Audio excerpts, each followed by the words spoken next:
December 14th, 2025, the season of giving. Edmond Town Hall glows like a winter green jewel, the Alexandria room transformed under Cara's touch. Evergreen garlands line the balcony railings, gold lanterns warm the hardwood floors, and soft carols drift through the space. Cara's decor has transformed the Alexandria room into a winter green sanctuary, and the first wave of guests begin to spill inside. Marcy DeVacchio is the first through the door, carrying a tray of gingerbread bites. "Cara, honey, I brought extras," she calls, already heading toward the refreshment table. Cara laughs. "Marcy, you always know exactly what people want." A burst of laughter follows as Elliot Marcini strides in, clapping Gionni on the back. "Look at this place! You two don't do anything halfway!" Cara greets him with a smile. "Good thing you showed up, now it's officially a party." Tessa Romano arrives next, holding a gold-wrapped scarf donation. "This is stunning," she says warmly. "Thank you, Tessa. That wrapping is almost too pretty to open," Cara replies. Near the entrance, Dina Morales checks off names and directs volunteers. She pauses to snap a photo of the garlands. "Dina, you're a lifesaver tonight," Cara says. "Just keeping up with your standards," Dina grins. Then Marlene O'Rourke steps in with her calm, steady presence. "This will mean a lot to our families," she tells Cara. Cara's expression softens. "I'm so glad you're here." A cluster of civic leaders follows. Selectman Bob Hanford shakes her hand enthusiastically. "Town Hall hasn't looked this good since the bicentennial." Cara laughs. "I'll take that as a high praise." Denise Carver gives the room an approving once over. "Everything is up to code, I promise," Cara teases. Denise smirks. "I never doubted it." Jonah Patel is already taking photos. "Make sure you get my good side," Cara calls. "Only the best," he replies. Across the room, Rowan Kim quietly sets a basket of winter-themed books on the auction table. "Rowan, this is perfect," Cara says. "Your theme inspired it," they reply with a shy smile. Nearby, Sam Karishi tightens a loose lantern screw. "Sam, you fix something at every event," Cara says.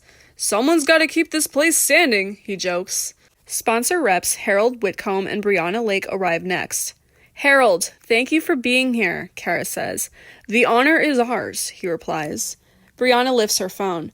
"Cara, this lighting is unreal. Social media is going to eat this up." Finally, Lila Brennan from the Newtown Bee drifts in with her notebook. "Lila, let me know if you need anything," Cara says. "Just keep doing what you're doing," Lila replies. "The story's running itself." Cara moves through it all with practiced ease. Greeting, laughter, adjusting a lantern, accepting a donation. The room warms and fills around her, a swirl of holiday energy, civic pride, and small-town familiarity. And near the stage, the scarf basket is already beginning to overflow. Guests begin filtering in, each adding a new pop of color. Michelle in deep green velvet, Liz in a black jumpsuit with a green sash, and Tanya and Nicole arriving arm in arm. Nicole in a cream wrap dress, Tanya in a shimmering gold blouse and tailored trousers. More guests follow, filling the room with winter textures and jewel-toned fabrics. Carla and Carole arrive in matching pine green shawls. Susan and Hillary step in next. Susan in gray cashmere and Hillary in an emerald pantsuit with a silk scarf. Near the entrance, Cara guides small groups through her sustainability-focused decor. Reclaims wood centerpieces, locally sourced greenery, and hand-poured candles. More familiar faces drift in as she speaks. Craig and Maria arrive, coordinated in green and gold. Rebecca follows in a pine-colored wrap dress. Don and Marnie bring cheerful energy. Don in a spruce green sweater, and Marnie in a gold-flecked knit dress. Chris appears in a dark forest wrap dress. Christina and Rob step in together, Christina in a cream sweater dress, Rob in a black suit with a green tie. Bill and Kathy arrive next, Bill in black with a pine green tie, Kathy in a gold brocade jacket. Kelly and Whitney close out the early wave, Kelly in a green velvet blazer and Whitney in a soft gold wrap dress. Across the room, a fireside-themed knitting corner begins to form as volunteers and early guests settle in to chat, laugh, and work on scarves or drop off donations. The room warms up quickly, pine greens, soft creams, and gold accents blending into the evergreen glow Cara imagined. The catering tables glow under soft gold lanterns, offering a mix of elegant holiday bites. Servers pass mini brie and cranberry cups, truffle arancini, and warm butternut soup shooters. At the bar, guests choose between the crisp evergreen spritz or the cozy winter hearth old-fashioned, while a big bowl of cranberry pine punch adds a festive touch. Toward the back, a small crowd gathers around the dessert and hot cocoa station where peppermint bark, gingerbread truffles, and whipped cream top cocoa give the whole room a warm holiday sweetness. Michelle barely gets 2 steps in before Tanya and Nicole wave her over, Liz already standing with them and Rebecca hovering close by. Wow, Michelle says, glancing around. It's like the whole spirit of December has just been poured into this room. Liz laughs. Right? I walked in and immediately felt like I needed to whisper. Tanya nudges her. You? Whisper? Please. Rebecca smiles, but her eyes keep darting toward the entrance. She's trying to look casual, but her shoulders tense the second Don and Marnie walk in together. Liz blurts out before she can even stop herself. Holy shit! They actually came in together! You've gotta be fucking kidding me, Michelle murders.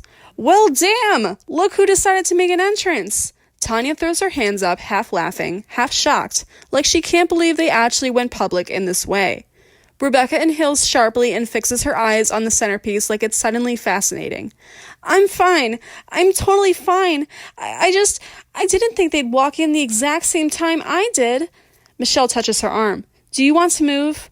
No sudden movements, Rebecca whispers. If I stay still, maybe she won't. Too late. Don spots them and waves big. Ladies, hey, good to see you all. He gives a friendly nod to the guys across the room, then turns back. Man, this place feels, I don't know, warm, like a real holiday thing. Marnie hangs back half a step, smiling politely but clearly bracing herself. Following her departure from rehab, she hasn't been seen since June, and everyone knows why. Before the tension can thicken, the doors open again, and Christina walks in with Rob at her side. But instead of her usual booming entrance, she glides in quietly, scanning the room. Her voice drops low as she leans toward Rob. If one more person looks at me like I just walked in here naked, I swear to God. Rob murders. You're doing great. Just breathe. I am breathing, she murders. Barely. Michelle clocks it instantly. Oh my God, she brought Rob. Liz groans. Again! Tanya raises her brows. This is her version of subtile? Across the room murmurs Ripple. Is that Rob? Where's Bill? You know they're swingers, right? Yeah, but still. As if summoned, Bill walks in with Kathy, both smiling warmly. The energy shifts again, lighter, more excited. People actually want to greet them. Michelle whispers, Thank God. Bill and Kathy look normal. Liz smirks. Normal for them. At the bar, Susan, Hillary, and Chris are debating drinks. I'm getting the evergreen spritz, Susan says. It smells like a Christmas tree in a good way. I need something stronger, Hillary murders. Old-fashioned for me. Chris taps the menu. I'm getting whatever's going to make this room feel less intense. They turn and freeze as Don and Marnie head toward them. Wow, Hillary adds. Chris whispers, Smile, be nice, don't make it weird. Don beams. Hey, drinks already? Save one for me. Marnie gives a small, hopeful smile. Hi, guys. Hey, Marnie, you look good, Hillary waves politely. Thank you, Marnie smirks. The 3 women exchange a quick, silent look, supportive, surprised, and unsure. Across the room, Tom, Brad, Craig, and Gionni stand near the stage, taking in the setup. Tom nods toward the greenery. This feels like a real event, like official. Brad points at a lantern. I'm stealing that idea for my porch. Craig snorts. You're not crafty enough for that. Gionni laughs. Shut up. He can try. Near the entrance, Kelly and Whitney make their way toward Cara with Carla, Maria, and Carole right behind them. Kelly throws her arms out. Cara, babe, this is gorgeous. It feels like a winter wedding without the stress. Whitney nods. I walked in and immediately felt like I needed to behave. Carla smiles. Everything feels so calm, which is rare for a holiday event. Cara blushes, overwhelmed but glowing. Thank you, guys. I'm just glad everyone's here. Rebecca keeps her eyes glued to the garland in front of her, but Michelle can see her jaw tightening. You're breathing weird, Michelle murmurs. I'm breathing fine, Rebecca says, too quickly. Liz leans in. You don't have to talk to them. Just stay with us. I'm not running away, Rebecca whispers. I just don't want to be the first one she sees.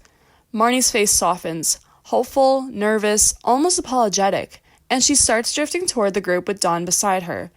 Rebecca's spine goes rigid. Oh, God, she murmurs. Okay, just Be normal. Marnie steps closer, keeping her distance. Hey, she says, voice small but steady. It's really good to see you guys. Michelle smiles politely. Tanya nods. Nicole gives a soft, hi, Marnie. Rebecca forces a smile that looks like it hurts. Hi. Marnie swallows. I wasn't sure if... I didn't know how people would react. I know it's been a while. Liz jumps in, trying to soften the moment. Well, you look good. Healthy. That's what matters. Marnie's eyes flick to Rebecca again. I'm trying. Rebecca nods once, stiff. Good.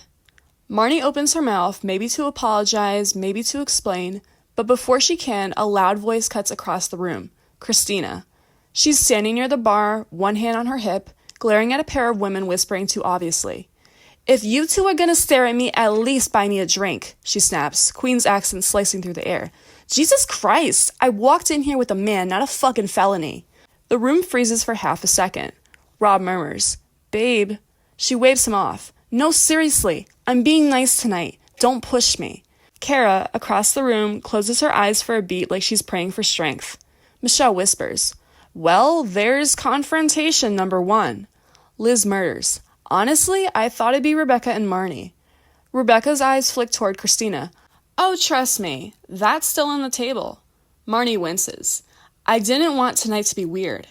Rebecca finally looks at her, really looks at her, and the tension between them sharpens into something fragile.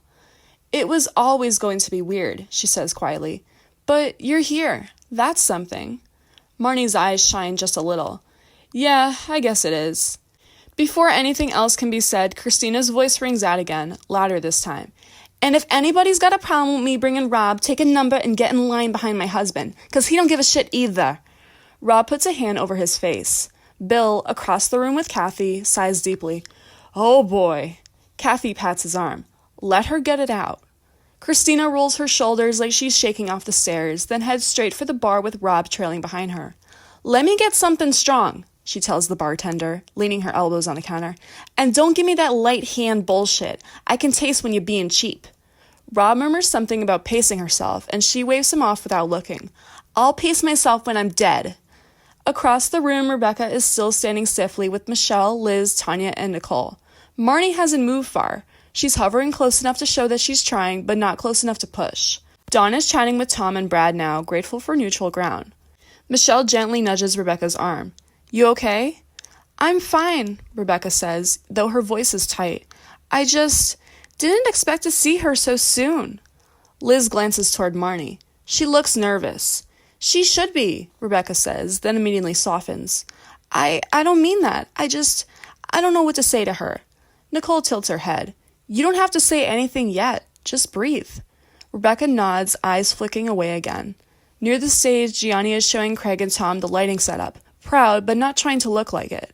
Brad keeps pointing out the little details he likes. The greenery, the candles, the way the room feels warm without being stuffy. It's the smell, Craig says. Whatever she used in here, it's perfect. Gionni grins. Pine and cedar. She wanted it to feel like winter without it smelling like a craft store. Whitney leans in. We saw Christina come in with Rob. She was quiet. That scared me more than when she's loud. Cara glances towards the bar where Christina is now sipping her drink with a look that says she's daring someone to make eye contact. Yeah, she says softly. I felt that too. Just then, Christina turns around, drink in hand, and spots Cara from across the room. Her face brightens instantly. Hey, Cara, she calls out, voice booming again. You got any more of them little cookie things left? The ones with the jam in the middle? I fucking love those. Half the room jumps. Cara laughs despite herself. Yes, Christina, they're on the dessert table. Christina throws her hands up. Bless you, sweetheart. I knew you wouldn't let me starve. She marches off toward the desserts, Rob trailing behind her like a man who's accepted his fate. Cara heads on over to greet more of her friends. Michelle, Liz, Tanya, Nicole, and Rebecca. You all look incredible, she says, pulling Michelle into a quick hug. I feel like I'm hosting a Vogue holiday spread. Michelle laughs. Please, we're just trying to keep up with the ambiance. Liz gestures around them. This room feels calm, which is weird, considering who's here. Cara smirks. I'm choosing not to unpack that. Tanya leans in. You okay? You've been running around since the doors opened. I'm good, Cara says, just trying to make sure everyone's settled. Rebecca gives a small nod, still keeping her eyes anywhere but on Marnie. It's beautiful, Cara. Cara squeezes her arm gently. Thank you. She moves on before the tension can thicken, drifting toward the bar where Susan, Hillary, and Chris are finishing their drinks. Hey, you three, she says, sliding in beside them. How are we doing over here? Susan lifts her glass. Your signature cocktail is dangerous, in a good way. Hillary laughs. We're pacing ourselves, mostly. Chris leans in. We're also not trying to stare at the situations happening tonight. Cara sighs softly. Yeah, I felt that too. Susan nods toward the dessert table. Christina's on her second plate of cookies. Cara glances over just in time to see Christina lecturing Rob about the proper way to hold a dessert plate. Of course she is, Cara murmurs. She keeps moving, weaving through clusters of guests, stopping to greet Tom, Brad, Craig, and Gionni near the stage. You four look like you're plotting something, she says. Tom grins. Just admiring the setup. It feels like an actual event. Like, official. She continues on, catching Don and Marnie mid-conversation with a small group of guests. Don brightens immediately.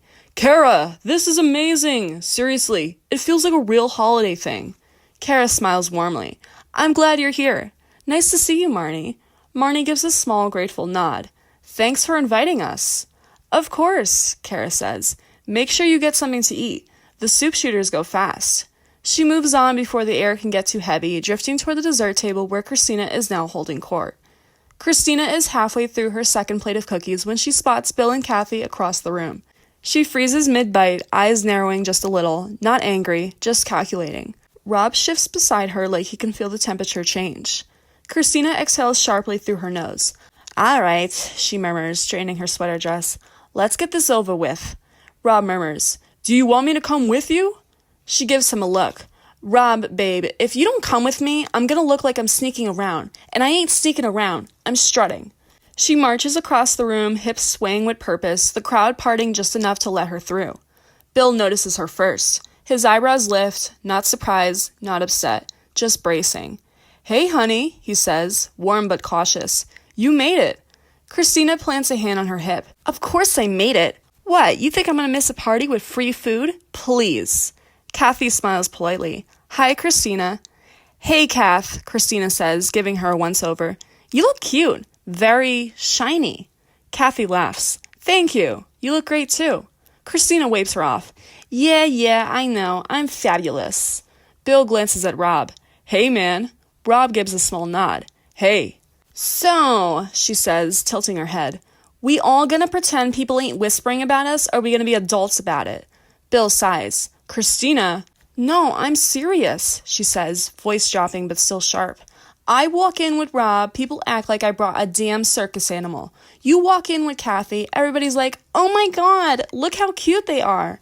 Kathy opens her mouth, but Christina holds up a finger. Not you, babe. You're fine. I like you. I'm talking about the peanut gallery.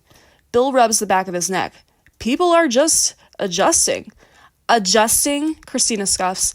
Bill, we've been doing this for years. If they ain't adjusted by now, they need therapy. Rob shifts awkwardly. Maybe we should. Christina cuts him off. No, I'm good. I'm being calm. This is me being calm. Kathy gives her a gentle smile. We know, and we appreciate it. Damn right, Christina turns, calling over her shoulder. Rob, babe, keep up. I ain't slowing down for you. Rob sighs and follows. Across the room, Michelle whispers to Liz. Well, that went better than expected. Liz nods. Honestly, I thought she was going to throw a cookie. Tanya adds, give it time. Tom and Brad are standing near the dessert table, arguing about which cookie is the best. Brad insists the jam-filled ones are superior. Tom claims the powdered sugar ones taste like Christmas. Craig, trying to prove a point, grabs one of each. Watch, he says. I'm going to do a taste test. Scientific method.